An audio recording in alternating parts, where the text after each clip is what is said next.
नमस्कार. श्री स्वामी समर्थ. कसे आहात सर्व? मस्त ना? तर मस्त असायला पाहिजे. माझ्या एका नवीन छोट्याशा ब्लॉगमध्ये परत एकदा माझ्या गोड ताईंचे, मैत्रिणींचे, ताईंनो मनापासून खूप खूप स्वागत आहे. आणि खूप खूप सॉरीही बोलते ताईंना माझ्या, कारण खूप दिवस झाले, 3-4 दिवस झाले ताईनं व्हिडिओ अपलोड नाही केला.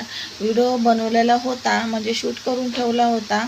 अगोदरचे व्हिडिओ आहेत माझ्याकडं फोनमध्ये, पण झालं असं त्याला एडिटिंग करायला टाईमच भेटला नाही. कामं हे ते कामं, काही कुठं बाहेर जाणं म्हणा, किंवा घरातले कामं, किंवा तब्येत कधी ठीक असते कधी नसते. अशामुळं ना व्हिडिओ, आणि कंटाळा, एक दिवस कंटाळा केला ना आपण व्हिडिओ टाकायचं तर काय नाही, पण बनवायचा, कारण की व्हिडिओ एडिटिंग करायचा होता. त्याच्यामुळं ना व्हिडिओमध्ये काम बाकी होतं, त्याच्यामुळं काय ते काम राहून गेलं, वेळच भेटला नाही. आणि वेळेच्या नंतर लक्षात आलं, पण कसं झालं, एकदा वेळ निघून गेला, म्हणलं नको, त्यापेक्षा म्हणले नंतरच टाकता येईल, ज्यावेळेस आपल्याला बनवायला वेळ भेटेल तेव्हाच.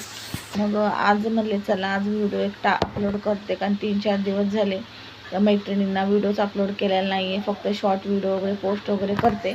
तर असं, आणि तर हा बघू शकता, हा 9 तारखेचा व्हिडिओ आहे, तर तो आज अपलोड करत आहे. तर इथं मेनू तुम्हाला समजलं असेल, थोडक्यात सांगते. शेवग्याच्या शेंगाची आमटी आणि चण्याची मस्त अशी ग्रेव्हीदार अशी भाजी करत आहे. भात, चपात्या, असं साधा सिंपलच मेनू असतो नेहमी. काय जास्त मसाले वगैरे टाकून मी जास्त करत नाही. व्हेज असो किंवा नॉनव्हेज असो, माझं जेवण म्हणजे माझा स्वयंपाक साधा सिंपलच असतो. ताईंना, मैत्रिणींना माहीतच आहे. जास्त गरम मसाले किंवा जास्त मसाले किंवा जास्त अख्खा गरम मसाला किंवा हे ते जास्त मी काहीच टाकत नाही. जे आहे ते सिंपल पद्धतीनेच करते. हा एखाद्या वेळेस जर थोडंसं वेगळं किंवा जास्त मसालेदार करायचं असेल तरच मी ते ॲड करते, पण सहसा नाही करत. तरी पण नाही करत, एखाद्या वेळेस थोडंसं वेगळं बनवूशी वाटलं तरच करते, नाही तर जास्त करून मी ते स्किपच करत असते. कारण जास्त मसाल्याने पण कशी पोटामध्ये ना आग वगैरे पडत असते, आणि मग मसाले जास्त आणि गरम मसाले पण जास्त खायचे नसतात. साधे सिंपल जो आपला रेग्युलरचा जो मसाला असतो तोच मी यूज करत असते. कधीतरी जर मसाल्याचं काय केलं, म्हणजे पनीरची भाजी केली तरच त्याच्यामध्ये, मटर पनीर वगैरे केलं तरच त्याच्यामध्ये मी मटर पनीरचा मसाला टाकते.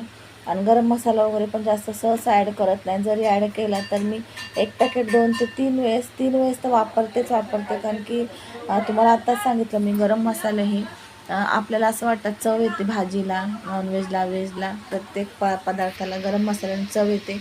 चव तर येतेच, पण ना त्याचबरोबर पोटातही खूप गरम पडते, कारण की गरम मसाले खूपच गरम असतात.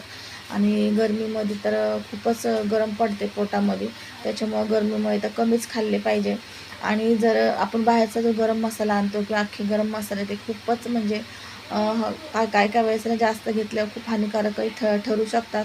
म्हणजे आपल्याला पण त्रास होतो, पोटाचे विकार वगैरे, पोटाचा त्रास होतो.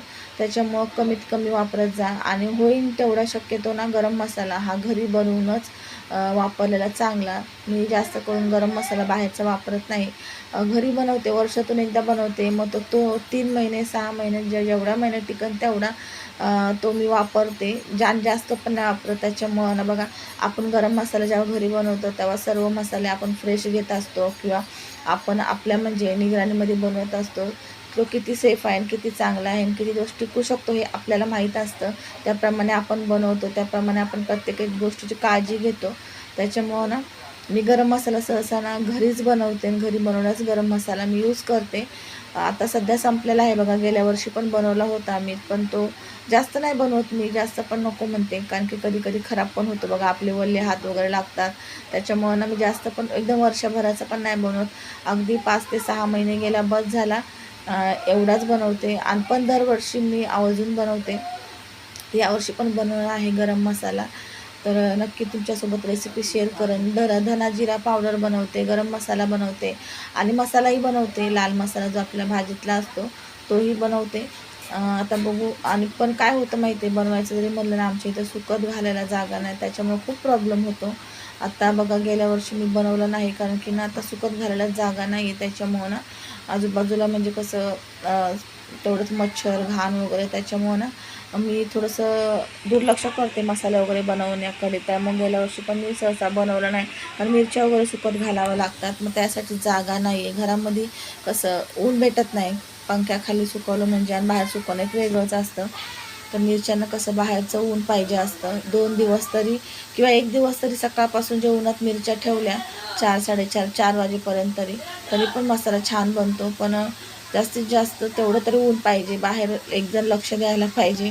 त्याच्यामुळं ना बघू आता यावेळेस जर भेटलं वेळ तर बनवून, नाही तर मग रेडीमेडचाच ठीक आहे. जागा आपल्या इथं शॉर्ट पडते किंवा कोण लक्ष द्यायला पण पाहिजे एक जण, किंवा ऊनही जिथं ठेवतो तिथं पाहिजे असं. पण पहिले बनवायचे तर वटे वगैरे होते पहिले. आता ना म्हणजे खाली असं प्लेनच होते जागा. आता कसं ज्याने त्यांनी ना डबल माळा म्हणजे अगोदरच केला आहे 2 वर्षापूर्वीच. त्याच्यामुळे जिथं मी सुकत घालत होते ना मिरच्या, त्यांनी पण हे ना डबल माळा केला. मग त्यांच्या इथं पण जागा नाही. त्याच्यामुळं मग प्रॉब्लेम होतो. नाही तर पत्र्यावर टाकत होते, पण ते पत्र्यावर जाणार कोण? आमच्याच पत्र्यावर समोरच्या इथून. पण ते जाणार कोण? पडायची वगैरे भीती वाटते. कारण तसं मुलांना पाठवणं म्हणजे रिस्कच आहे एक. आणि कुत्रं मांजरंही वरती ना जातात. त्याच्यामुळं ना म्हणून मी ना सहसा ना ते टाळतेच की मसाला वगैरे बनवणं. बघू म्हणले नंतर तरी जमलं तर मी नक्कीच बनवून. हा म्हणजे खूप म्हणजे कसं आहे, घरी काही बनवायचं म्हणलं का मला खूप आवडतं आणि खूप हौस वाटते. खूप उत्सुकतेने मी ते कामं करत असते. मग ते मसाला असो किंवा गरम मसाला असो किंवा कोणती रेसिपी असो किंवा काही पण असो, म्हणजे मला खूप आवड आहे घरी बनवायची. त्या कोणती एखादी नवीन रेसिपी असेल ते ट्राय करायला खूप आवडते. किंवा जुनी रेसिपी किंवा पहिल्यांदा कोणती तरी आपण बनवतो म्हणजे ट्राय.